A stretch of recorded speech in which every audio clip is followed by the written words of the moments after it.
밤 7시 30분. 거리는 한산합니다. 대한민국 도시의 거리는 과거와 사뭇 다른 풍경을 연출합니다. 몇 년 전만 해도 이 시간, 퇴근한 직장인들과 가족들의 발걸음으로 북적였을 이 거리는 이제 스산한 적막감만이 감돕니다. 상가 건물 곳곳에는 임대라는 팻말이 어둠 속에 숨겨져 있고, 불 켜진 식당 안은 손님보다 주인의 그림자가 더 커 보입니다. 저녁 7시 이후 도시의 거리가 한산해지는 현상. 단순히 재택근무가 늘어서 혹은 사람들이 일찍 자서라는 피상적인 이유만으로는 설명할 수 없습니다. 경제 분석가들은 이 현상을 소비 심리의 붕괴와 지역 상권의 몰락을 알리는 가장 명확하고 단적인 예로 지목합니다. 바로 이 저녁 7시 이후의 공백을 경제적 시각으로 깊숙이 파헤치고, 우리가 직면한 경기 침체의 심각성을 구체적인 데이터와 사례를 통해 일반 대중에게 명확히 전달하고자 합니다. 좋아요의 엄지와 구독의 검지는 열정으로 이어집니다. 사라진 저녁 경제의 어두운 그림자는 가계의 소비 심리 붕괴를 나타냅니다. 경제가 활력을 잃었을 때 가장 먼저 티가 나는 곳은 바로 저녁 시간의 지갑입니다. 저녁 7시 이후의 소비는 대개 필수 소비가 아닌 선택적 소비, 즉 외식, 여가, 문화, 회식 등 생활의 질을 높이는 데 쓰이는 돈입니다. 이 소비가 사라졌다는 것은 대한민국 가계의 경제 심리가 생존 모드로 완전히 전환되었음을 의미합니다. 왜 지갑이 닫혔을까요? 그 근본적인 이유는 바로 가계 부채의 역습입니다. 최근 몇 년간 저금리 기조 속에 급증했던 가계 부채는 금리 인상기에 접어들면서 이자, 비용이라는 거대한 폭탄으로 돌아왔습니다.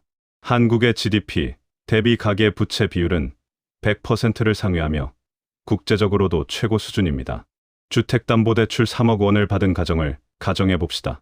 대출 금리가 3%에서 6%로 3% 상승했을 때 이 가정이 매년 추가로 부담해야 하는 이자 비용은 최소 900만 원, 월 75만 원입니다. 이 75만 원은 과거에는 가족 외식, 주말 나들이, 학원비 등에 쓰였을 잉여 소비 여력입니다. 이처럼 이자 상환액이 급증하면서 가계가 세금과 원리금을 갚고 실제로 쓸 수 있는 돈, 즉 가처분 소득은 실질적으로 크게 줄었습니다. 소득은 정체되거나 물가 상승으로 인해 실질적으로 감소한 반면 고정 지출인 이자는 늘어났으니 가계는 생존을 위해 모든 선택적 지출을 중단할 수밖에 없습니다. 저녁 7시 이후의 거리는 바로 이 줄어든 가처분 소득이 빚어낸 소비 절벽의 단적인 시각화입니다. 소비 절벽의 가장 직접적인 피해는 외식 및 요식업에 집중됩니다. 외식은 집밥보다 비싸지만 시간과 노동력을 아껴주는 대표적인 선택적 소비였습니다. 과거에는 퇴근 후 동료들과의 회식, 혹은 주 1회 또는 2회의 가족 외식이 일상이었지만 이제는 집밥이 대세가 되었습니다. 고물가 상황에서 똑같은 음식을 먹어도 외식이 집밥보다 훨씬 비싸기 때문입니다. 통계청 자료를 보더라도 외식 물가 상승률은 전체 소비자 물가 상승률을 지속적으로 상회하고 있습니다.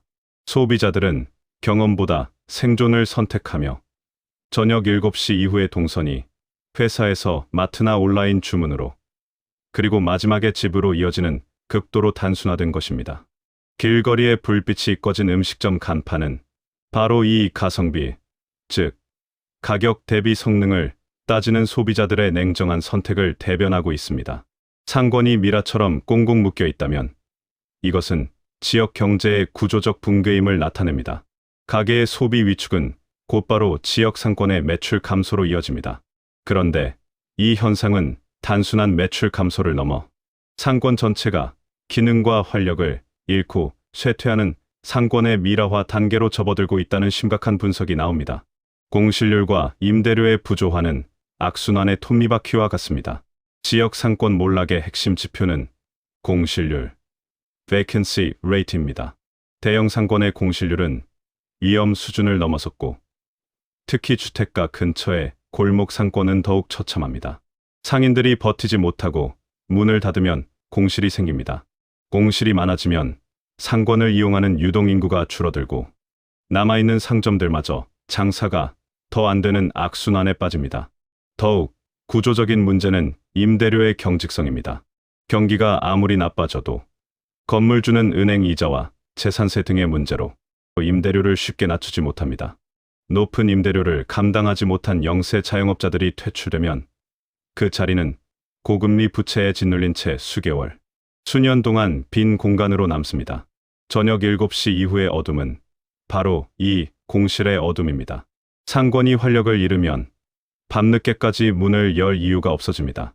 문을 닫는 시간이 점점 앞당겨지고 이른 저녁부터 문을 닫는 점포가 늘어나면서 거리는 더욱 빨리 한산해지는 자발적 쇠퇴에 진입하게 되는 것입니다.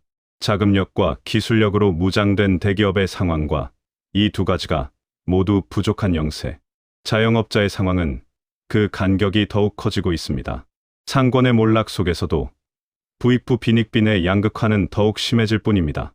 자금력과 브랜드 파워가 있는 대형 프랜차이즈는 본사의 지원과 안정적인 공급망을 바탕으로 어려운 시기를 그나마 버팁니다. 하지만 영세계인 자영업자는 상황이 다릅니다. 이들은 식자재 값과 인건비가 오르는 비용 압력과 손님이 줄어드는 수익 압력을 동시에 받습니다. 특히 최저임금 상승은 저녁 시간 운영에 큰 부담으로 작용합니다. 저녁 7시 이후에는 주간보다 인건비가 더 높게 책정될 수 있는데 매출은 줄어드니 아예 저녁 장사를 포기하고 일찍 문을 닫는 것이 덜 손해보는 생존 전략이 됩니다. 결국 거리에서 7시 이후 사라지는 것은 소비자뿐만 아니라 영세 자영업이라는 지역 경제의 풀뿌리입니다. 일부 기업을 제외하고 대부분의 기업은 부채에 시달리고 있고 투자 위축으로 인해 서서히 어두운 구름이 몰려오고 있습니다. 지역 상권의 몰락은 가계 경제의 문제로만 국한되지 않습니다. 그 이면에는 한국 경제의 주축인 기업들이 짊어진 부채와 투자, 위축이라는 거대한 그림자가 드리워져 있습니다. 기업 부채는 가계 부채보다 규모가 더 큽니다. 약 2,798조 원에 달하는 기업 부채는 고금리 환경에서 이자 상환이라는 새로운 숙제를 안겨주었습니다. 기업은 미래를 보고 투자해야 생존할 수 있습니다. 하지만 이자 비용이 늘어날수록 기업은 신규 투자나 R&D, 연구개발 예산을 삭감하고 현금을 확보하는 데 집중하게 됩니다. 즉, 생존을 위해 미래를 포기하는 선택을 강요받는 것입니다. 기업의 투자가 위축되면 이는 곧바로 고용 감소와 임금 정체로 이어집니다. 대규모 채용이 줄어들고 직원들의 연봉 인상률이 낮아지면 이 악영향은 다시 가계의 소득으로 되돌아옵니다. 소득이 정체되니 가계는 다시 소비를 줄이고 이로 인해 상권이 더 몰락하는 것이 경제의 악순환이 완성되는 것입니다. 저녁 7시 이후의 한산한 거리는 사실상 기업들이 미래, 투자 대신 부채를 갚는 데 급급하며 성장 동력을 꺼버린 결과의 간접적인 반영인 셈입니다. 경기 침체의 그림자는 기업과 가계뿐만 아니라 상대적으로 안정적이라고 여겨지던 공공부문에도 드리워졌습니다. 정부의 재정 건전성 악화와 미래 복지 지출 증가에 대한 우려가 커지면서 정부와 공공기관들은 내핍 경제, 즉 허리띠 졸라매기의 기조를 강화하고 있습니다. 각종 업무 추진비, 회의비, 교육비 등 공공소비가 대폭 삭감되었고 이는 공공부문 주변의 식당과 상권에 직접적인 타격을 입혔습니다. 과거 저녁 7시 이후의 활력은 공공기관과 기업의 회식, 문화나 업무 미팅에서 상당 부분 기인했습니다. 하지만 지출 삭감으로 인해 공공부문의 저녁 회식이 사라지고 개인 카드 사용 문화가 정착되면서 공적인 수요에 기반했던 저녁 경제가 무너져 내린 것입니다. 도시의 저녁 7시 이후가 텅 비어가는 현상은 우리 경제가 고도 성장의 논리를 완전히 벗어나 질적 생존의 시대로 진입했다는 명확한 경고입니다. 이 어둠을 극복하기 위해서는 단기 부양책이 아닌 부채의 구조적 압력을 해소하고 새로운 경제 패러다임을 확립하는 근본적인 개혁이 필요합니다. 첫째, 부채의 질적 개선이 이루어져야 합니다. 가계와 기업의 부채 총량을 줄이기 어렵다면 최소한 부채를 상환할 수 있는 능력을 키우는 방향으로 정책이 전환되어야 합니다. 취약계층의 이자 부담을 줄이고 자생력 없는 한계 기업은 과감히 정리하여 자원을 혁신적인 분야로 재배치해야 합니다. 둘째, 생존 경영을 넘어 혁신 경영으로 나아가야 합니다. 기업들은 AI, 에너지 전환 등 미래 산업의 선택과 집중하여 생산성을 높이고 초격차 기술을 확보해야 합니다. 이것만이 저성장의 늪에서 벗어나 다시 성장의 기회를 잡을 수 있는 유일한 길입니다. 셋째, 사회적 연대와 새로운 소비 문화가 생겨야 합니다.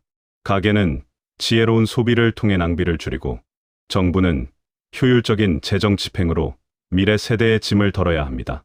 저녁 7시 이후의 공백은 우리 모두가 경제적 현실을 직시하고 과거의 방식이 아닌 효율과 지속 가능성을 중심으로 새로운 질서를 세워야 함을 강력하게 요구하고 있습니다. 어둠 속에서 헤매기만 할 수는 없습니다. 어둡기에 불빛에 대한 열망도 더 커지는 법입니다. 꺼져가는 도시의 불빛은 어두운 현실을 비추는 그림자이지만 동시에 우리가 나아가야 할 방향을 제시하는 나침반이 될 수 있습니다. 저녁 7시 이후의 거리가 다시 활력을 되찾는 그날까지 우리 모두의 냉철한 인식과 구조적인 변화와 노력이 절실합니다. 그리고 어떻게든지 생존하기 위해 자신을 단련하고 처절한 현실 직시와 놀라운 돌파구를 찾는데 온 힘을 집중해야 합니다. 화이팅 하세요.